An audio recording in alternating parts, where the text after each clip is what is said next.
All right, I'm gonna try to do a quick review video for this acid base quiz and pH calculations. So let's start off with naming acids and bases. Okay, so a couple of things is when you have an acid is any compound that starts with a hydrogen. Okay, and then a base is anything that ends with a hydroxide. Okay, a salt is one that has neither. So if it doesn't start with an H or end with an OH, that is going to be a salt, which we'll talk about here in a second. So sulfuric acid. So I gave you the name. You got to write me the formula. Okay, so a couple things you need to worry about here is what I like to do is I write my pieces. Okay, so acids always start with a hydrogen, so that is a +1 charge. So I just need to figure out what my anion is.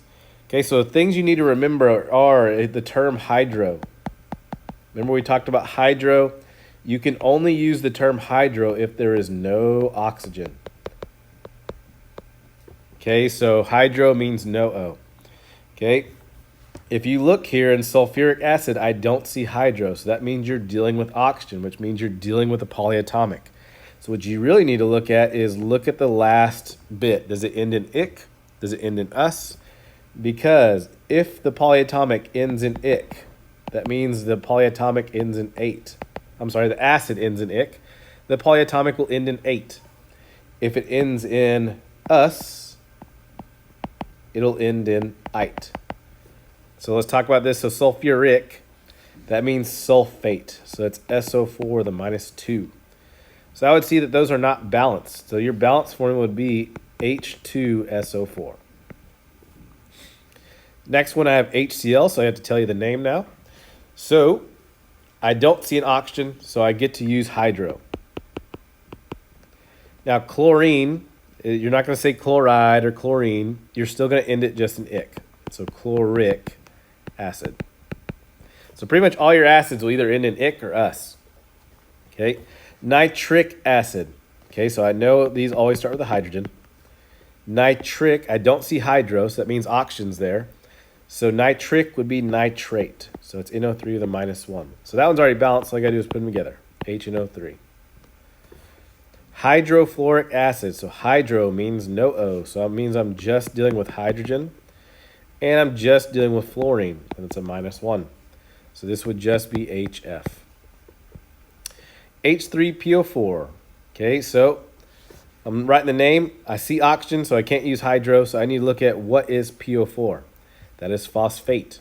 So this would be phosphoric acid. Carbonic acid, I don't see hydro. Okay, so that means we're dealing with O. Okay, so we know hydrogen's going to be in it. So hopefully you're starting to see a pattern now. Carbonic means carbonate, so that's CO3 with a -2. So this would be H2CO3. Next one, HNO2. So NO2 is nitrite. Okay, so remember if it ends in ite, that ends in us.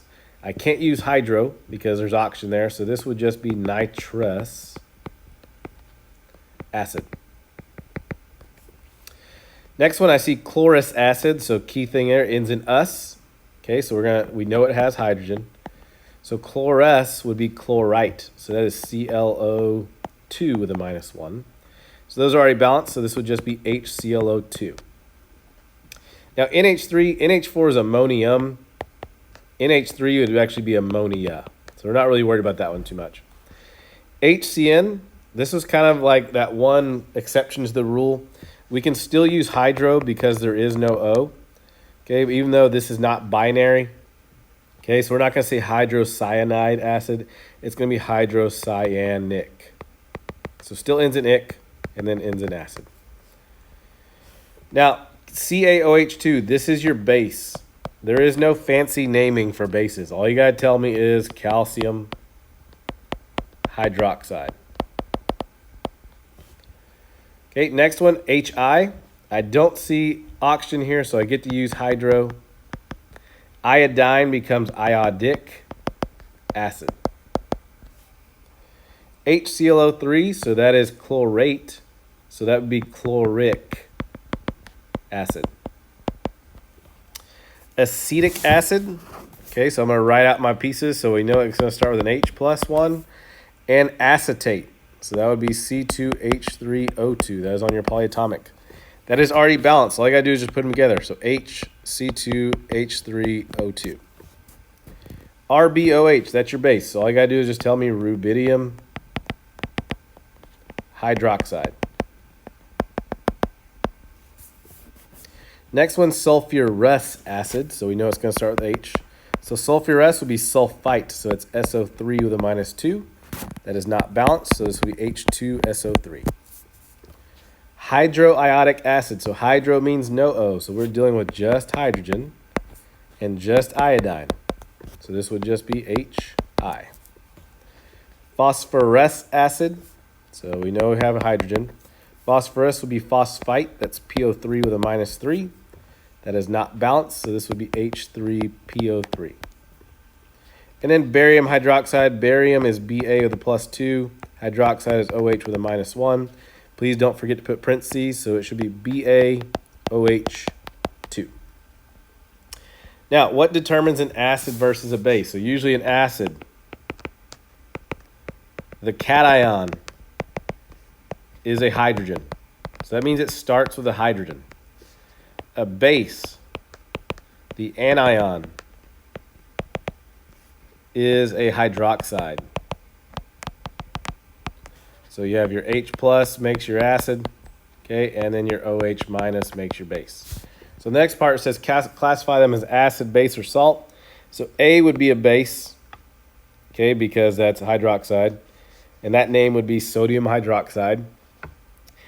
B would be an acid because it starts with an H. That would be called hydrobromic acid if you want to know the name of that, just for more practice. MgI2, it has neither H or OH, so that is your salt. D, CrOH3, that would just be chromium 3 hydroxide if you wanted to name that. So just be careful, chromium is a transition metal. So I would have to put 3 in Roman numerals for that. And that is a base since it ends in hydroxide. E, I don't have H or OH, so that's a salt. And then F would be potassium hydroxide, that is a base. All right, calculate pH, POH, and H plus concentration, okay, of a solution that has a hydroxide ion concentration of 0.020 m. So what I just gave you, the trick here is you need to know what I gave you. I just gave you 0.020, I'm sorry, let me go back on that. I just gave you the OH minus concentration in brackets right there. That's what that means. I am looking for the other 3. So there are different ways you can go about this. So what I'm going to do first is I like to go from these numbers to a nice pH or POH first. So step 1, what I'm going to do is I'm going to actually get out of that. I know that POH equals negative log of your hydroxide concentration, which I just gave you. So what you're going to do is negative log of 0.020. Okay, type that in your calculator and you get a POH of 1.7. Okay, so there's one answer right there. Now what I can do is if I know POH, next part's easy because I know pH plus POH equals 14. So all I got to do is just subtract that 1.7 from 14. So 14 minus 1.7 would give me pH. Okay, so that would come out to be a pH of 12.3. And if I were to ask you if that is an acid, base, or neutral, that would be a base because anything above a 7 is a base, anything below a 7 is an acid, and anything at 7 would be neutral. Now, step 3, okay, what I can do now is if I want to go back to, so I found my pH, I found my POH, and now I'm looking for H plus concentration.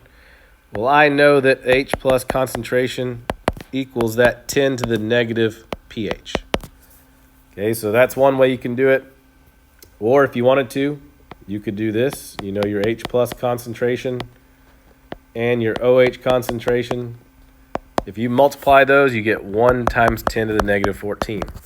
So there's 2 ways you can do that. So you could do this one up here, okay, and just plug in the 0.020 right there, and then just divide both sides by 0.020. Or you can use the pH you found in part 2. Okay, so I can do second. If you press second log, that'll give you a 10 to the exponent. And you're going to do a negative 12.3. Okay, so I took that 12.3 over here. Okay, and that answer comes out to be 5.01 times 10 to the negative 13 m. Now your answer up here will probably be a little different because there was no rounding involved. I had to do some rounding in the math that I did to get to that last equation. So if your answer is a little different, I'll accept either way. Next one, calculate the hydrogen ion concentration. So that means I'm looking for my H plus in brackets. For an aqueous solution, don't get too caught up in this. This just means a liquid solution. With a hydroxide ion concentration of 2.11 times 10 to the negative 11. So I just gave you OH minus in brackets. So this one's only a one-step problem. I know that H plus and OH minus concentrations, if you multiply those, that equals 1 times 10 to the negative 14. Okay, so I'm going to plug in. So H plus I don't know. OH is 2.11 times 10 to the negative 11 equals 1 times 10 to the negative 14. So I'm going to divide both sides by 2.11 times 10 to the negative 11. Just be careful. Please use parentheses. And you should get an answer of 4.74 times 10 to the negative 4 m. If you did not get the answer, check to see if you use parentheses, because usually that's the big error that I usually see. All right, next one, it says calculate the pH of a solution with a hydrogen concentration of 5.8 times 10 to the negative 3 m. So this one's simple. I just got to do pH equals negative log of that concentration. So 5.8 times 10 to the negative 3. And you should get a pH of 2.2. If I asked you if that was an acid, base, or neutral, that would be an acid because it's less than 7. Calculate the OH concentration of a solution with a pH of 10.4. Okay, so in order to get to OH concentration, I probably need to know pOH. Well, if I have pH, I can find that. So step 1, I would do 14 equals pH plus pOH. So 14 equals pH is 10.4 plus pOH I don't know. So my pOH would equal 3.6. Well, that wasn't my answer, but I don't know why I boxed it. So now that I have pOH, I can find my OH concentration, because remember, we know if you want to go backwards, you want to find the concentration, you got to do the inverse log or second log of the negative pOH. So 10 to the negative 3.6, and you get 2.51 times 10 to the negative 4 m. And there's your answer. Next one, we're going to do neutralizations. Okay, so remember, whenever you add an acid and a base, you're going to make salt and water every time. So first thing to do is I'm going to label my acids and my bases. So HNO3, that is nitric acid, that is my acid, and NaOH, that is my base. Okay, so we're going to figure out what our new compounds are. This is basically a partner swap. We've already done this. What you need to do is figure out your pieces. Okay, so I'm going to figure out what they are individually. So H is a +1, NO3 is a -1, Na is a +1, OH is a -1. So we're going to do a partner swap. So we go outer, outer, inner, inner. So when you bring H and OH together, you're going to get H2O. So there's your water. It's as simple as that one. Then you're going to take Na with NO3, with NO3. +1, -1, it's already balanced. So this is just NaNO3. That is just salt. And that's your answer. That's all you had to do. Okay, next one, KOH. So K is a +1, OH is a -1. H2SO4, that's your acid. H is a +1. SO4 is sulfate, that's a -2. So this is your base, this is your acid. Okay, so outer, outer, inner, inner. Does not matter which order you go first. If you do water first, awesome. If not, so my mix H and OH, I'm going to get H2O. There's your water. All right, now you're going to mix potassium with SO4 with a -2. You have a +1 and a -2. That is not balanced. So if you were to crisscross, it should be K2SO4. So there's your salt. Just please make sure you balance. It does not matter what's on the left side of the arrow or how many you have on the left side of the arrow versus how many on the right side. Okay, so I've seen some people, well, I have 2 hydrogens here and 1 hydrogen here, but I only have 2 over here, so it's got to be wrong. We will worry about balancing later. Okay, so for now, when you mix H and OH, just make H2O. Okay, do not worry. Okay, do not worry about how many there are on the left side. Just make H2O. All right, carbonic acid and potassium hydroxide. So actually, I don't even know the formulas on this one, so we're going to write out the whole thing. So carbonic acid, so we know acid starts with an H+. Carbonic, that is carbonate. So that's CO3 with a -2. So it would be H2CO3. So that's carbonic acid. Plus potassium hydroxide. Potassium is K with a +1. Hydroxide's OH with a -1. It's already balanced. So that's KOH. Okay, so there's your acid. There's your base. Now, good news, we already know our pieces. Okay, so we can go ahead and do our partner swap. So outer, outer, inner, inner. So H and OH are going to make H2O. There's your water. And then K +1 and CO3 with a -2. That is not balanced. So this would be K2CO3.